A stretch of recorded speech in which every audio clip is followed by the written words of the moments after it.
Young people here are unable to rent or buy. So why is this government... Britain's housing crisis has hit breaking point, and what's happening behind closed doors will leave you furious. Young Brits in their late 22nd and 32nd are being priced out of independence, trapped living with parents because rent is sky high and home ownership feels like a fantasy. But here's the real scandal. While ordinary citizens struggle just to keep a roof over their heads, the government is signing lucrative deals with landlords to house illegal immigrants at rates far above the market average. Taxpayers foot the bill.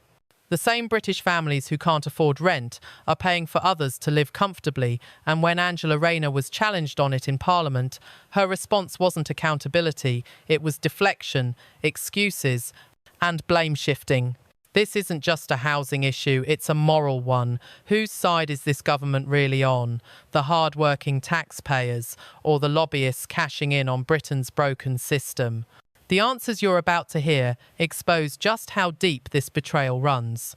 So, before we dive into the shocking exchange, hit like, subscribe and share. Prioritising housing for illegal immigrants above housing for our young people. Across Britain, young people are finding themselves trapped, unable to afford rent, forced to remain with their parents well into their 30s. Meanwhile, landlords nationwide are reaping inflated profits, not from struggling British families, but from lucrative government contracts to house illegal migrants.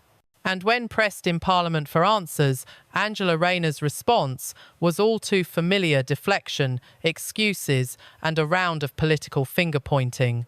Goodness me, she's got a cheek. She talks about asylum hotels. She obviously hasn't looked at the most recent numbers. The number of people in asylum hotels was higher in March this year than it was at the time of the last election. This debate isn't simply about housing, it's about priorities. Whose interests does this government truly serve? And why do ordinary British citizens always seem to come last? What you're about to hear in this exchange is deeply revealing and, for many, infuriating. Before we begin, take a moment to like this video, subscribe to the channel, and share it. The more people who see this, the harder it becomes for those in power to keep turning a blind eye. As a consequence of the government losing control, they are now accommodating growing numbers of illegal immigrants, many of whom cross the Channel, in asylum hotels and flats. The Home Office's suppliers are now actively offering above-market deals to landlords to get hold of their properties to be used for illegal immigrants. In the meantime, hard-pressed young people here are unable to rent or buy. So why is this government prioritising housing for illegal immigrants above housing for our young people? So again, Mr. Speaker, I gently say to the right honourable member opposite that under their watch, immigration increased fourfold until it reached almost 1 million in a single year. They also created the backlog, 400 hotels, which we've reduced to just over 200 hotels in the first 12 months of us being in government, Mr. Speaker. £1 million a day spiffed up the wall because they were so incompetent.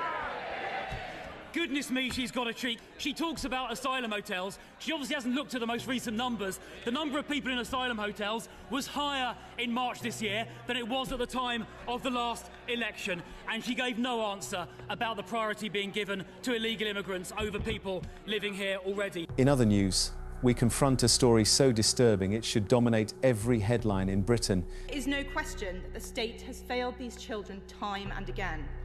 Take the case of Anna from Bradford. Vulnerable and in residential care, at the age of 14, she made repeated reports of abuse to social workers who were responsible for her. Yet most of the media barely whispers about it. A teenage girl, vulnerable, in state care, ends up forced into an Islamic wedding with her abuser and, unbelievably, her social worker was a guest. Listen carefully to this statement in Parliament. Thank you, Mr. Speaker, and I thank the Minister for advance sight of her statement. The girls we are talking about, Mr. Speaker, are predominantly white.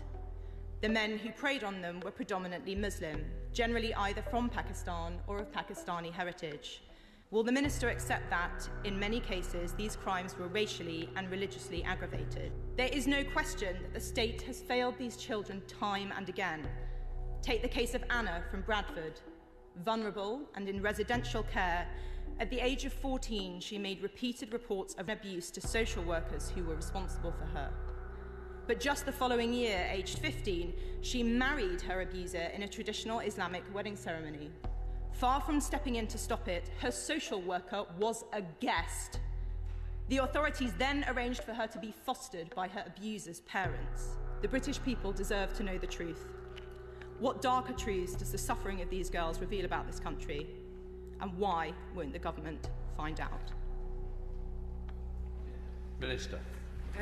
I thank the Honourable Lady. I think it's a shame that she only referred to one sort of victim when the statement is clearly about all victims, of which there should be no hierarchy.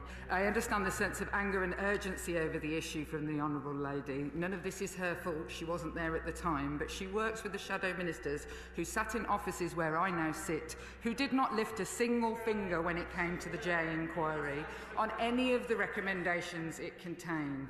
It's going to take work, and I very much welcome her joining me, unlike for the years I was doing it, when the current Shadow Home Secretary never bothered.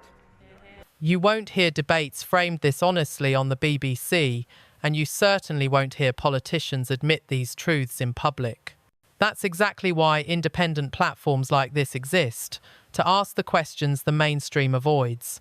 If you believe these discussions matter, take a moment to like, subscribe, and share this video. Because the more people see it, the harder it becomes for the establishment to make this conversation disappear.